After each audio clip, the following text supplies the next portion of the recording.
বিশেষজ্ঞরা বলছেন, Israel Lebanon সীমান্তে ইসরায়েল এবং হিজবুল্লাহর মধ্যে সর্বাত্মক যুদ্ধ উভয় পক্ষের জন্য ব্যাপক ধ্বংসাত্মক হবে। 2006 সালে তাদের শেষ যুদ্ধের চেয়ে অনেক ক্ষতি ডেকে আনবে। ইসরায়েলি সামরিক বিশেষজ্ঞরা বিষয়টি নিয়ে চিন্তিত। প্রায় 18 বছর ধরে 2006 সালের যুদ্ধের স্মৃতি ইসরায়েল এবং হিজবুল্লাহকে আবার যুদ্ধ থেকে বিরত রেখেছে। তবে এখন 8.5 মাস সীমান্তে ছোট ছোট লড়াইয়ের পর দুপক্ষই আরেকটি বড় যুদ্ধের কাছাকাছি। বিশেষজ্ঞরা মনে করেন, এই যুদ্ধটি 2006 সালের 34 দিনের সংঘাতের চেয়েও মারাত্মক হবে। সেই যুদ্ধে 120 জনেরও বেশি ইসরায়েলি সেনা এবং 44 জন বেসামরিক লোক মারা গিয়েছিল। প্রায় 250 হিজবুল্লাহ যোদ্ধা সহ প্রায় 1200 লেবানিজ লোক নিহত হয়েছিল, বাকিরা বেসামরিক। 2006 সালের যুদ্ধ শুরু হয়েছিল 12 জুলাই, যখন হিজবুল্লাহ যোদ্ধারা সীমান্তের কাছে ইসরায়েলি সেনাবাহিনীর 2টি গাড়িতে আক্রমণ করেছিল। তারা 3 জন ইসরায়েলি সেনাকে হত্যা করে এবং আরও 2 জনকে বন্দী করে। জবাবে ইসরায়েল একটি বড় সামরিক অভিযান চালায় এবং লেবাননে সেনা পাঠায়। তারা হিজবুল্লাহর সামরিক অবস্থান এবং বৈরুতের বিমানবন্দরের মতো গুরুত্বপূর্ণ অবকাঠামোতে আঘাত হানে, যার ফলে বিলিয়ন ডলারের ক্ষতি হয়।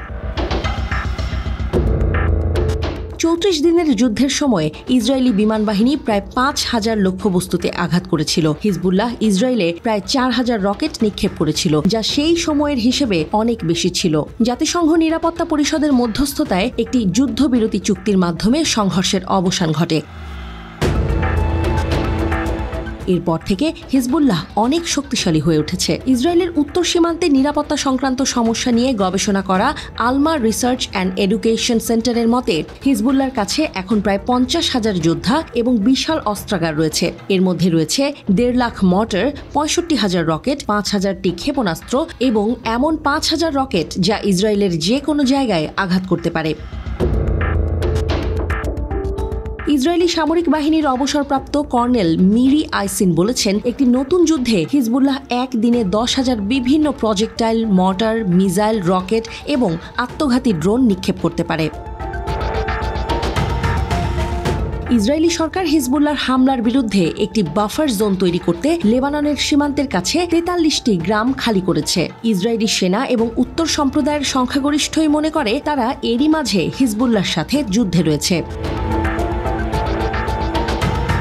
গোলান হাইটসে বসবাসকারী আলমার মুখপাত্র আব্রাহাম লেভিন বলেছেন, অনেক লোক বিশ্বাস করে যে পূর্ণ মাত্রার যুদ্ধই আবার নিরাপদ বোধ করার একমাত্র উপায় হতে পারে। তিনি বলেন, আপনি যদি আমাকে নিরাপদ রাখতে না পারেন তাহলে আমি অন্যত্র চলে যাব। আপনি যদি আমাকে দেশে ফিরিয়ে আনতে চান তাহলে আমার নিরাপত্তার নিশ্চয়তা দিন।